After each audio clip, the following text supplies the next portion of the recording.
ഭക്ഷണം, വസ്ത്രം, പാർപ്പിടം, വിദ്യാഭ്യാസം എന്നീ അടിസ്ഥാന ആവശ്യങ്ങൾക്കപ്പുറം ഇന്നൊരു ശരാശരി ഇന്ത്യൻ കുടുംബത്തിന് ഒഴിച്ചുകൂടാനാകാത്ത അഞ്ചാമത്തെ അനിവാര്യതയായി ഡിജിറ്റൽ കണക്ടിവിറ്റി മാറിയിരിക്കുന്നു.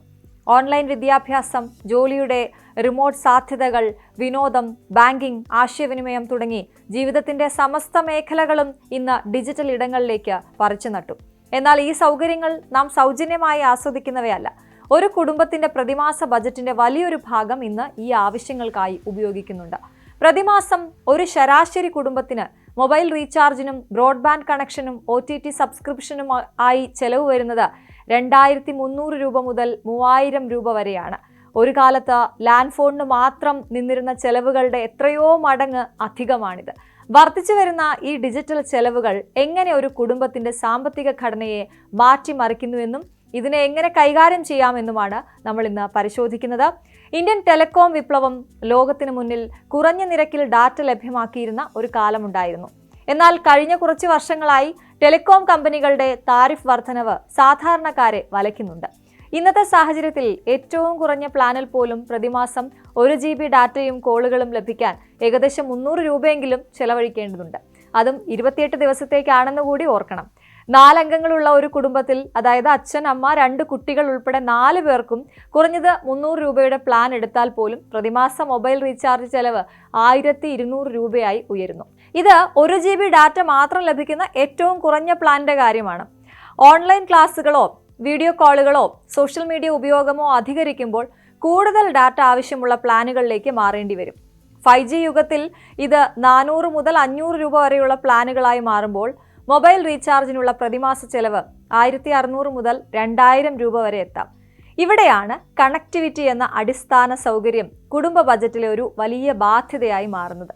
ഒന്നിലധികം ആളുകൾ മൊബൈലിൽ ഡാറ്റ ഉപയോഗിക്കുമ്പോൾ വരുന്ന ഭീമമായ മൊബൈൽ റീചാർജ് ചെലവിൽ നിന്ന് രക്ഷ നേടാനായി ഇന്ന് മിക്ക കുടുംബങ്ങളും വൈഫൈ ബ്രോഡ്ബാൻഡ് കണക്ഷനുകൾ സ്ഥാപിച്ചിട്ടുണ്ട്. പല ഇന്റർനെറ്റ് ദാതാക്കളും സൗജന്യ ഇൻസ്റ്റലേഷൻ വാഗ്ദാനം ചെയ്യുന്നത് കാരണം ഇതിനുള്ള ആദ്യഘട്ട ചെലവുകൾ ലഘൂകരിക്കപ്പെടുന്നു. എന്നാൽ ഈ വൈഫൈ കണക്ഷൻ ഉപയോഗിക്കുന്നതിന് പ്രതിമാസം 700 രൂപ മുതലാണ് അടിസ്ഥാന നിരക്ക് ആരംഭിക്കുന്നത്. മൊബൈൽ റീചാർജിനായി 1200 രൂപ ചെലവഴിക്കുന്ന ഒരു കുടുംബത്തിന് വൈഫൈ കൂടി വരുന്നതോടെ മൊത്തം ചെലവ് 1900 രൂപയായി ഉയരുന്നു. മൊബൈൽ ഡാറ്റയുടെ ഉപയോഗം വൈഫൈ ഉള്ളപ്പോൾ കുറയുമെങ്കിലും 4 പേരുടെയും സിം കാർഡുകൾ നിലനിർത്തുന്നതിനും കോളിംഗ് സൗകര്യങ്ങൾക്കുമായി മിനിമം റീചാർജ് ഒഴിവാക്കാനും സാധിക്കില്ല. ഒരർത്ഥത്തിൽ മൊബൈൽ ഇന്റർനെറ്റിന്റെയും ഹോം ഇന്റർനെറ്റിന്റെയും ഇരട്ട ഭാരം കുടുംബത്തിന് വഹിക്കേണ്ടി വരുന്നു. ഡിജിറ്റൽ ഉപഭോഗത്തിന്റെ അടുത്ത വലിയൊരു ഭാഗം വിനോദ മേഖലയാണ്. ടെലിവിഷൻ കാണാൻ കേബിൾ കണക്ഷൻ എടുക്കുന്ന പഴയ രീതിയിൽ നിന്ന് മാറി ഇന്ന് ഭൂരിപക്ഷം പേരും 1-2 OTT പ്ലാറ്റ്ഫോമുകൾ സബ്സ്ക്രൈബ് ചെയ്യാൻ നിർബന്ധിതരാകുന്നുണ്ട്. ലോകോത്തര സിനിമകളും വെബ് സീരീസുകളും സ്പോർട്സ് ഉള്ളടക്കങ്ങളും കാണാനുള്ള താല്പര്യം ഇതിന് പിന്നിലുണ്ട്. നെറ്റ്ഫ്ലിക്സ്, ആമസോൺ പ്രൈം, ഹോട്ട്സ്റ്റാർ തുടങ്ങിയ പ്ലാറ്റ്ഫോമുകൾക്ക് പ്രതിമാസം 200 രൂപ മുതൽ 400 രൂപ വരെയാണ് ശരാശരി ചെലവ്. 2 പ്ലാറ്റ്ഫോമുകൾ സബ്സ്ക്രൈബ് ചെയ്താൽ മാത്രം പ്രതിമാസം 400 രൂപയെങ്കിലും ചെലവഴിക്കണം. ഇതോടെ മൊബൈൽ റീചാർജും വൈഫൈയും ഉൾപ്പെടെ നേരത്തെ കണക്കാക്കിയ 1900 രൂപയുടെ കൂടെ ഈ 400 രൂപയും ചേരുമ്പോൾ മൊത്തം പ്രതിമാസ ഡിജിറ്റൽ ചെലവ് ഏകദേശം 2300 രൂപയായി ഉയരുന്നു. ഇത് കൂടാതെ മ്യൂസിക് സ്ട്രീമിംഗ് ആപ്പുകൾ, സ്പോട്ടിഫൈ, ഗാന പോലെയുള്ള, ഒപ്പം cloud storage, Google drive, iCloud പോലെയുള്ള ഓൺലൈൻ ഗെയിമിംഗ് സബ്സ്ക്രിപ്ഷനുകൾ, PS+, എക്സ്ബോക്സ് ഗെയിം പാസ്, അങ്ങനെയുള്ള മറ്റ് ചെറുതും വലുതുമായ ചെലവുകൾ കൂടി വരുമ്പോൾ യഥാർത്ഥ ബഡ്ജറ്റ് ഇതിലും ഉയർന്നേക്കാം. ഒരു സാധാരണ ഇന്ത്യൻ കുടുംബത്തെ സംബന്ധിച്ചിടത്തോളം പ്രതിമാസം 2300 രൂപ എന്നത് ഒരു വലിയ തുകയാണ്. മറ്റ് ചെലവുകൾ, പ്രത്യേകിച്ച് ഭക്ഷ്യവസ്തുക്കളുടെയും ഇന്ധനത്തിന്റെയും വിലവർദ്ധനവ്, വിദ്യാഭ്യാസ ചെലവുകൾ എന്നിവ പരിഗണിക്കുമ്പോൾ ഈ ഡിജിറ്റൽ ഭാരം താങ്ങാനാകാത്തതാകുന്നു. ഡിജിറ്റൽ ചെലവുകൾ നിയന്ത്രിക്കുന്നതിനായി നിരവധി പ്രായോഗിക മാറ്റങ്ങൾ കുടുംബങ്ങൾക്ക് സ്വീകരിക്കാവുന്നതാണ്. ഒന്നാമതായി, ടെലികോം കമ്പനികൾ നൽകുന്ന ഫാമിലി പോസ്റ്റ്പെയ്ഡ് പ്ലാനുകളിലേക്ക് മാറുന്നത് വലിയൊരു ലാഭമുണ്ടാക്കാൻ സഹായിക്കും. 4 വ്യക്തിഗത സിം കാർഡുകൾക്ക് വെവ്വേറെ റീചാർജ് ചെയ്യുന്നതിനേക്കാൾ വളരെ കുറഞ്ഞ നിരക്കിൽ പൊതുവായി ഡാറ്റയും കോളിംഗ് സൗകര്യങ്ങളും ഫാമിലി പ്ലാനുകളും വഴി ലഭ്യമാകും. രണ്ടാമതായി, ബണ്ടിൽ ഓഫറുകൾ പരമാവധി പ്രയോജനപ്പെടുത്തുക എന്നതാണ്. പല ബ്രോഡ്ബാൻഡ് സേവന ദാതാക്കളും വൈഫൈ കണക്ഷനോടൊപ്പം 1-2 OTT സബ്സ്ക്രിപ്ഷനുകൾ സൗജന്യമായി നൽകാറുണ്ട്. ഈ ബണ്ടിൽ പ്ലാനുകൾ തിരഞ്ഞെടുക്കുന്നത് വഴി OTTക്ക് വേണ്ടി വരുന്ന അധിക ചെലവ് നമുക്ക് ഒഴിവാക്കാം. മൂന്നാമതായി, ഓരോ വ്യക്തിയും അവരുടെ സബ്സ്ക്രിപ്ഷനുകളെ കുറിച്ച് കൃത്യമായ ഓഡിറ്റിംഗ് നടത്തേണ്ടത് അത്യാവശ്യമാണ്.